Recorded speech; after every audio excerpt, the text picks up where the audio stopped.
Hi, I'm Evan Miller and welcome to Retired at 20 Episode 2. Last episode, we took a road trip over to Traverse City to visit my grandparents and I am still residing here.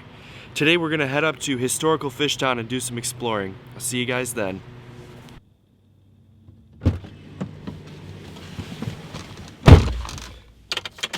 Okay, so Fishtown is one of the last thriving fishing villages still located in Michigan. It was settled in 1850 by the Europeans and Native Americans, and to this day is still used as a fishing site. Now, most recently, which made national news headlines, the water levels are so high here in Michigan that they actually had to relocate one of the shacks, as you guys will see later. And this is actually the first time I've been to Fishtown since we get there. So, it's 15 minutes. Let's get driving. Alright, I got into transit here. I'm actually really looking forward to going to Fishtown. It's real cute. Kind of gives you those downtown Rochester vibes. It's hard to describe if you've never seen it, but it really is a national treasure. And they got the cutest little candy store there, which I honestly don't even know what's going to be open there. So that's why I got my trusty face wrap on. Fishtown is well known for smelt, which is actually a harder fish to get nowadays because it's been so overfished. But you can still order it there at the Bluebird, which is nice. Smelt is fried as one fish. So you eat the whole fish whole. I know it sounds kind of nasty, but it really is good. It's funny to think, I've actually never caught a fish out of Lake Michigan. And I love fishing. And this year I've just had the absolute worst luck. I've been fishing the Asable River, the mouth opening Lake Huron when I first got up here during the pandemic, and I have not caught a single fish in 2020. Another cool thing that people should know about Fishtown is if you plan to backpack the North Manitou or South Manitou Island, which is the two islands or the two bears of the Sleeping Bear Dunes, you have to take a ferry, and this ferry leaves out of the Fishtown that we're headed to. And when Jacob and I backpacked it in 2018, that's where we left. We spent 3 or 4 nights out there, and that is definitely something I plan on doing again. We mainly explored the outer rim of the island. We definitely want to work our way in next time, so I look forward to that. Good tune just came on. I'll see you guys in about 10 minutes.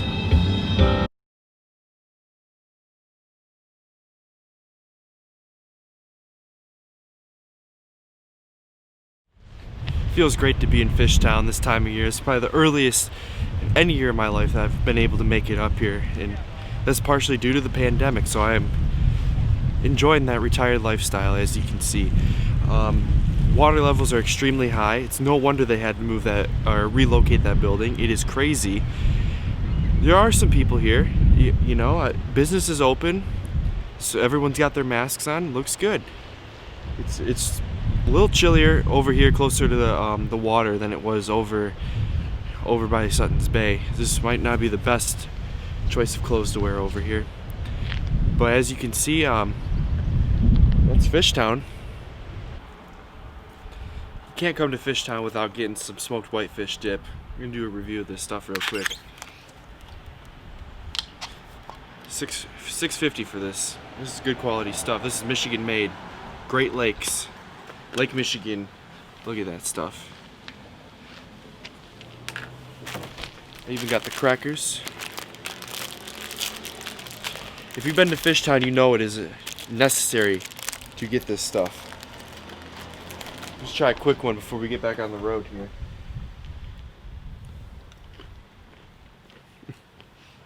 This stuff's amazing. You could eat this stuff by the spoonful.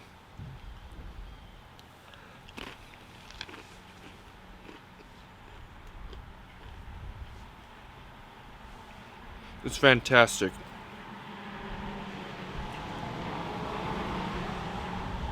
Michigan tradition right there. The art of fishing goes way back. And here's a quick shout out for you. Be sure to check out Curtis Outdoors on YouTube. Steve Curtis, the lead singer of SIREN. In case you didn't know, I'm in SIREN. His son has a really cool fishing YouTube channel. This kid really knows what he's doing, and we're very proud of him. So be sure to go give him a subscribe. I'll link to him down below. You know, in last week's episode, we made margaritas. Today, we're gonna be smoking a Excalibur, which is manufactured by the cigar company Hoyo de Monterrey. This is one of the first cigars I ever smoked. We're gonna get cut up. We're gonna do a straight cut right into the ashtray. A lot of people don't understand the qualities of a good cigar. You know, I smoke them because I enjoy the taste. Get a little bit of a nicotine buzz off of some of them. Very relaxing. They're earth grown, hand wrapped. And it's definitely an acquired taste. Not everybody likes cigars. It's like not everybody likes tequila, not everybody likes bourbon. So again, we did a straight cut. There's a few different types of cuts you can do on cigars. There's the straight, which is obviously a straight cut on the end here. There's a V cut, which would actually put a V, that's one of my favorite cuts too. I like a V cut. And a punch. Now there's also many different shapes of cigars, so many that I could spend an hour talking about all of them. The seagull is very distracting.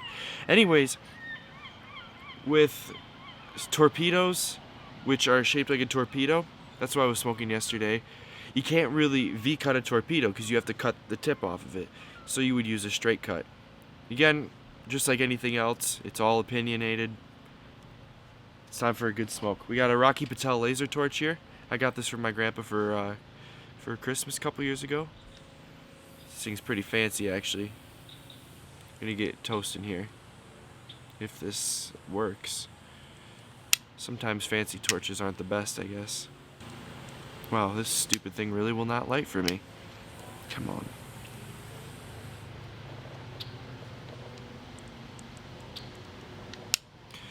Alright, I'm going to get another torch because this one is crapping out on me.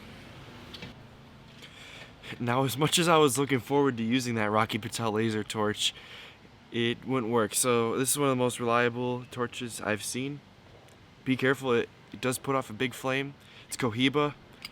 You can see it's quite powerful. So when I light my cigars, I know everyone's got their way of doing this.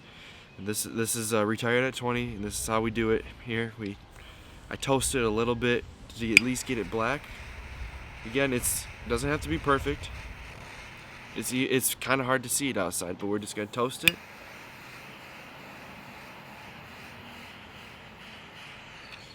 You can see it's smoking now.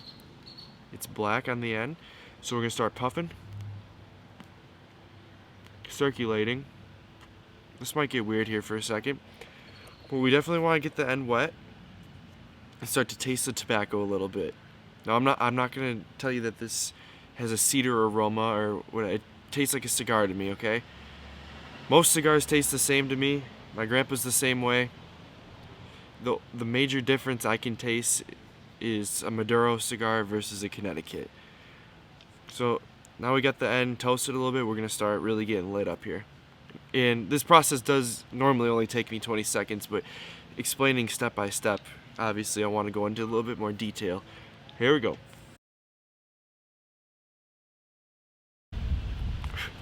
Now, one of the main ways to enjoy a good cigar is to make sure you get a decent burn. So a couple ways to do that from what I've learned is puffing about once every minute and making sure that you have a good ring burn at the start. You don't want it to start canoeing. A good rolled cigar will not canoe on you. It will burn around, but sometimes you do gotta touch it up along the way. As for puffing, I said once every minute. This is ideal. And realistically, it's you're having a conversation. For example, I know my grandpa will be out here any minute. We're gonna be talking about real deep stuff, and it's gonna be about a puff per minute.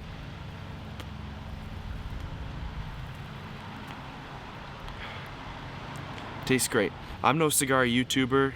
I watch some cigar YouTubers, but I'm just showing you guys what I do on a daily pandemic basis. So since this is primarily a guitar YouTube channel, let's take a break from our cigar and let it let it smoke away. Let's talk about a couple upgrades I did to Blackie here. My Blackie. This is the only electric guitar I've had with me for this entire quarantine, and the sounds are very, very versatile, and that's been very helpful for anything from practicing to teaching to writing. Kind of the big three things I do as a guitar player, since I can't exactly perform it right now. So having these single coil size humbuckers and a full size humbucker has allowed me to get numerous tones from this guitar. Where I talk about it more, I go into more depth. It's interesting noise over there. I go in more into depth with this guitar in my Guitars and Live Rig video, which I posted a couple months ago. Obviously, lots changed since then. So since the pickups, the major upgrade, finally, after having this guitar since I was 12 or 13, the locking tuners. Boy, have these things changed my life and my perspective on this guitar. Being able to use the whammy bar and not going out of tune. I'm talking doing Eddie Van Halen things with the whammy bar. It stays in tune. It's great. It's been a lot of fun having this thing with me. Alright, so for strings, I use 10 gauge on all my electrics, unless if I'm in a different tuning. And I absolutely love the Diodario NYXL. I don't have a package with me, but they are on my black Strat. And a couple reasons I really like these strings is because they are break resistant. They will last you a very long time. And they got people who play them and like them. They know that it's got a certain resistance to it when you bend the string, that it feels very comfortable, very strong. You can bend confidently without being afraid of snapping a string. Alright, so you guys know my secret on strings now. That's good. It's no secret really. I just like them. So let's talk about picks. I've been all over the board with picks throughout my career. When I first started playing guitar, I was just playing whatever I could get my hands on. I really didn't understand the preferences of picks. You know, thick, Tortex, nylon, 60 millimeter, 88 millimeter. So I first started with the Dunlop green 88 millimeters, and then came my phase where, especially with School of Rock, just playing anything I could get my hands on. And let's fast forward post School of Rock. SIREN starts. For the longest time with SIREN, I was playing 73 millimeter Dunlop nylon strings, but once we started, our first show was outdoors, and I was sweating a lot. But I was really focused on my playing. Once we started playing shows where we put more thought into our stage presence and stuff, I was dropping picks like crazy, and the flimsiness wasn't allowing me to play as fast. And that's just based off of the way I play the guitar.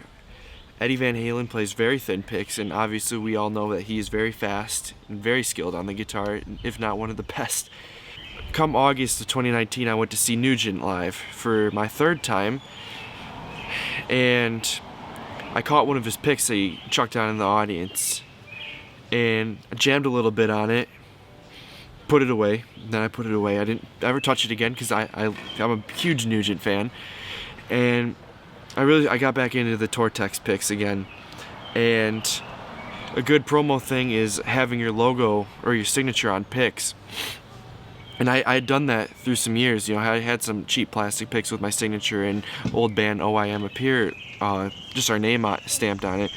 Well, I was going to order through Dunlop, and I was going to get a stamped version of the Siren Eagle on some picks, but there's a max or a minimum bulk order of 1,000 picks, and it's very expensive. So I actually found this company after doing some research called In-Tune Guitar Pick, which is, if I blindfolded any guitar player and put a Dunlop in the left and a In-Tune in the right, they would have no idea which one is which. That's really how good they are. So this is what I've been using. It's an 88 millimeter.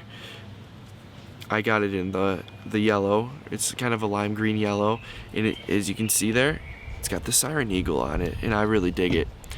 I've been playing with these. My first order was 100 picks, and I still haven't gone through it, and it's been 6 months. So this is a great way to get your brand out there, get your name out there at a very efficient price. People love guitar picks. and I only play these picks, acoustic or electric. I've very much enjoyed them, and I think I'm going to link to them down below because I think they deserve the business. They really did that good. Alright, tonight we're doing a shrimp.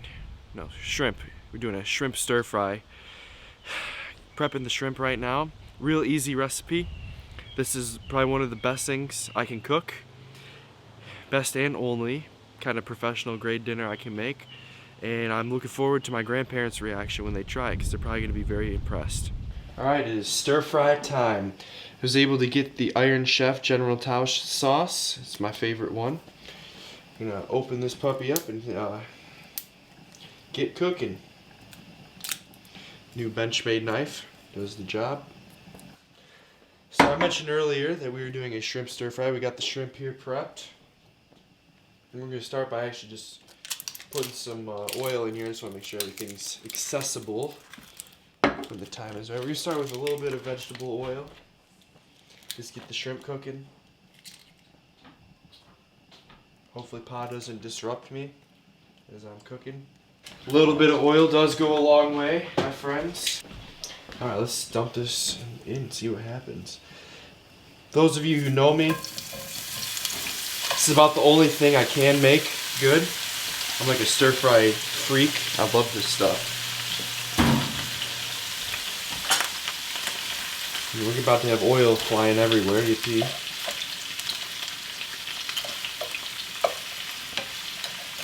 That looks good already. I already got the rice boiling over here to the left. We really just want to start off by getting the shrimp browned a little bit, cooked up. Then once this part's done, we will add the sauce and veggies. The stir fry that we make in my family consists of your choice of protein, General Tao sauce, frozen veggies, or you could dice up your own, but I chose frozen tonight. When we do the chow mein noodles, and sometimes I add a yum yum sauce, which is the Hibachi House signature. Tastes pretty good. Alright, things are cooking up very nicely. Shrimp looks like shrimp. That's always a very good start. I actually did turn this thing off almost. Alright, we're going to start our saucing now. I've never done a shrimp stir fry, so I'm going to go light at first.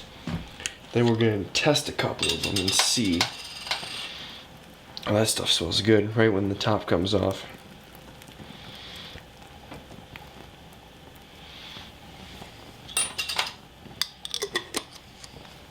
I know your guys' mouths are watering as you watch this. Might have went a little heavy on the oil, but I'm going to go dump that. I'm going to go dump that oil. Alright, just dump some of the oil. You can see the shrimp is starting to get to a nice golden color. That's perfect. So let's get our veggies. Picked two different ones. We got broccoli Normandy. This should be pretty good. And we got stew vegetables. Now that is starting to look like stir fry.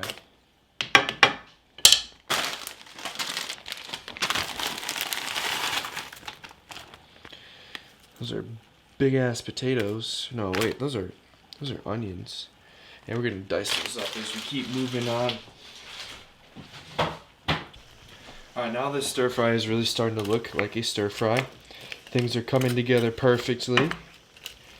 And that's really the final step, is just wait until everything's cooked and thawed, and I'll show you guys how to make a plate of it, or how I like to make a plate. And then we will see what my grandparents think. We just finished up the rice here. That stuff looks good. Nice white and fluffy rice.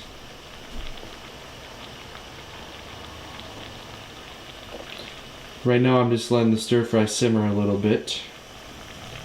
Finish melting those frozen veggies. I'd say in about 5 minutes we're going to be chowing down on some good stuff. Homemade, baby. Alright, to begin prepping for the stir fry application, I have placed a fair amount of white rice on 3 plates, And I did wash my hands. We are going to use chow mein noodles.